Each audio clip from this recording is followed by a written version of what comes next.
Depression की ना कुछ टाइप्स हैं जिनको समझना बहुत इंपॉर्टेंट है। नंबर 1 जो मोस्ट इंपॉर्टेंट इसकी टाइप है that is major depressive disorder.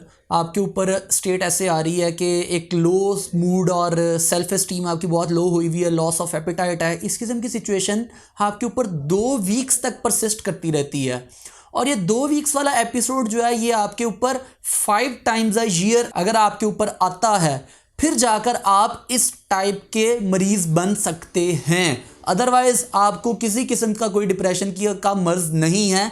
आपकी जो परेशानियां हैं, आपकी जो टेंशन हैं वो सिर्फ और सिर्फ वक्ती तौर पर है। अक्सर इंसान समझ लेते हैं कि यार मेरी ये परेशानियां जो हैं, मतलब वो छोटी छोटी परेशानियों को वो डिप्रेशन समझ लेते हैं, उसके साथ लिंक कर देते हैं, जबकि ऐसा नहीं होता। जब आपके पास 2 वीक्स तक का एक episode 5 times a year occur करता है, आता है, तो तब जाकर आप उस डिप्रेशन के मेजर डिप्रेसिव डिसऑर्डर के मरीज बनते हैं। सेकेंड टाइप जो है that is persistent depressive disorder.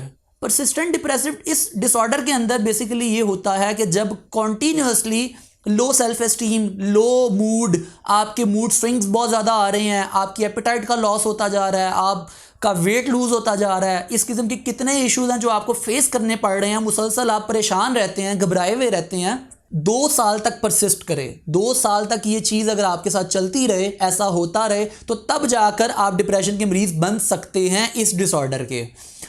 Third and most important जो हमारे पाकिस्तान के अंदर और आजकल की यूथ के अंदर जो है वो बड़ी एक इंपॉर्टेंट है, जो सबसे ज़्यादा हमें देखने को मिलती है, that is seasonal depressive disorder.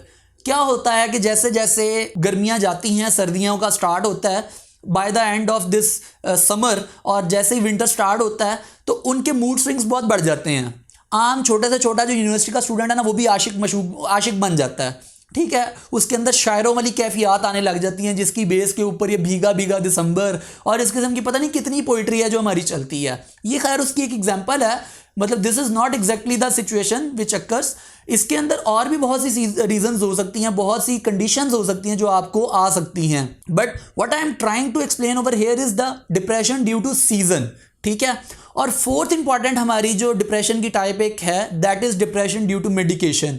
मसलन फॉर एग्जांपल अगर आप किसी क्रॉनिक डिजीज़ से निकले हैं, आप किसी क्रॉनिक डिजीज़ के पेशेंट थे, कैंसर के, हार्ट के या किसी भी टाइप के पेशेंट थे, और उसके लिए आपने एक्सेसिव यूज़ ऑफ मेडिकेशन किया है, आपने एंटीबायोटिक्स बहुत ज़्यादा यूज़ की हैं, तो उसके साइड इफ़ेक्ट्स के तौर पर आपके ब्रेन के बहुत से केमिकल्स होते हैं जो कि डिस्टर्ब हो जाते हैं, और वो अल्टीमेटली उसके बाद जो है वो बिल्कुल जिस तरह से पहले वर्किंग करते थे उस तरह से नहीं कर पाते दोबारा से, जिसकी वजह से आपको एक परसिस्टेंट प्रोलॉन्ग्ड स्ट्रेस जो है ना वो आपको रहने लग जाता है। और जब आपका वो स्ट्रेस बहुत लंबे पीरियड के लिए, चूंकि बीमारी के दौरान भी आप स्ट्रेस में रहते हैं और बाद में भी जब वो इतनी देर तक रहता है, तो वो बन जाता है, मेजर कॉज बन जाता है फॉर योर डिप्रेशन।